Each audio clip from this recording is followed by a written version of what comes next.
Ayan, mega love shoutout sa inyong lahat. Welcome back dito sa ating tutorial. Ikaw po ba ay maraming copyright sa inyong mga videos? O di kaya hindi mo alam kung saan makikita ang copyright issues mo? Kaya, huwag kukurap. Alamin at tapusin po hanggang dulo ang video na ito. Kaya let's get started now. Welcome to my YT Studio. Tara, pasok! Ayan, pagkatapos nyong mapunta sa inyong YT Studio, punta lang po kayo sa pinakababa. Pinakababa, itong binilogan kong pinakababa. Ayan, sa ating content. Pero syempre, palitan muna natin tong ating screen. Ayan. Lit-lit ka muna dyan. Tapos, punta tayo dito sa ating content. At syempre, pipili ka dito kung nasa videos ba. Ayan, dyan mo makikita. Click mo yung view all. Sa shorts ba yung mga content mo na may copyright? Kailangang ASAP. I-delete mo yan or palitan mo na setup at or gagawin mo tong sinabi ko na sa iyo po yan. At dito sa pinakababa may live dyan. Yan. Dyan mo makikita kung ano ang mga videos mo na may copyrighted. So, dito ako sa aking live stream. Kasi, gumagamit po ako ng music. Kaya, ayan, na-copyright siya. Puntahan na natin dito sa view all. Tusukin na yan. Ayan, naglo-loading. Oh my goodness.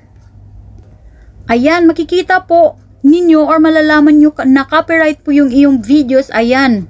I-click natin ha. Ayan, pula po yung inyong dollar signs at may nakalagay po na copyright.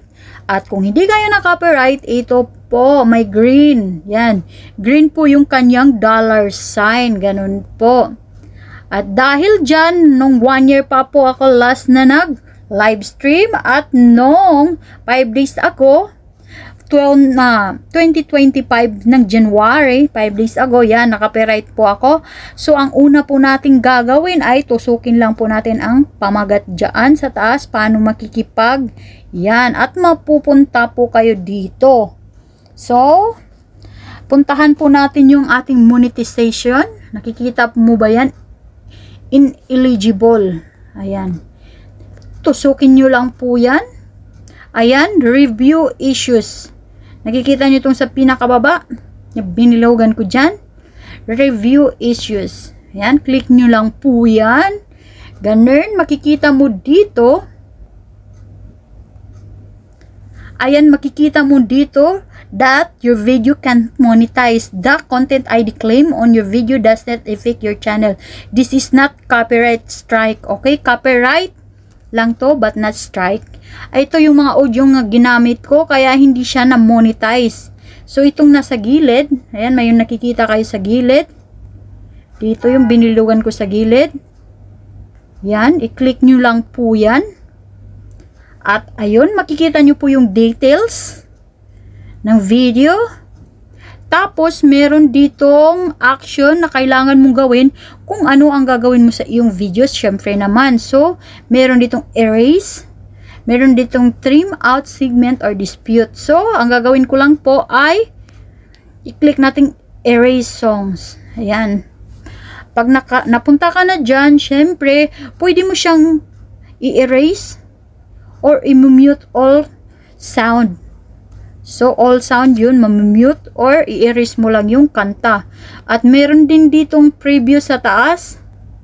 Ayan, meron din ditong preview sa taas. Makikita mo kung saan po yung dapat mong i-check bakit nagkakaroon ka ng copyright. Ayan, mag-preview po siya. So, ang gagawin lang po natin ay i-mute natin yung all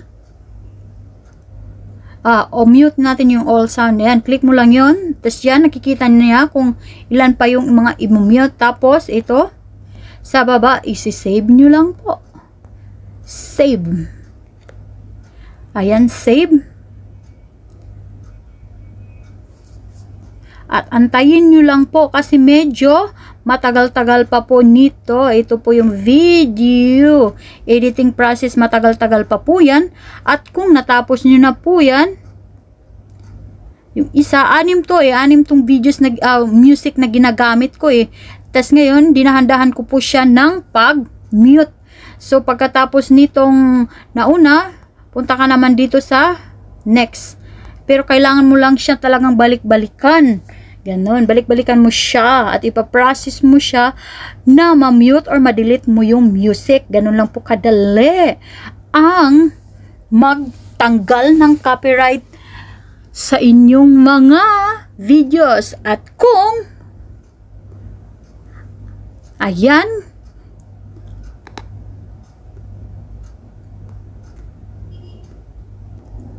at dahil dyan, ayan, pinindot ko muna tong unlisted. So, i-click mo lang dito sa taas. Ayan. In-unlisted ko siya. Meron dito public, unlisted, and private. So, in-unlisted ko muna habang naka-copyright pa siya. Ganun. Huwag nyo po yung i-delete.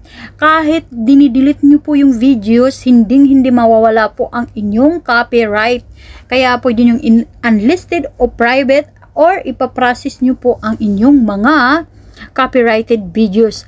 At kung gusto mo nang mabilis, punta ka sa inyong Google at ilagin nyo po ang inyong YouTube channel sa Google Chrome or kung anumang Chrome or browsers na gamit nyo po. At may tutorial na po ako dyan kung paano ninyo gagawin. I-check nyo lang po sa baba. At maraming salamat po sa inyong mga panonood.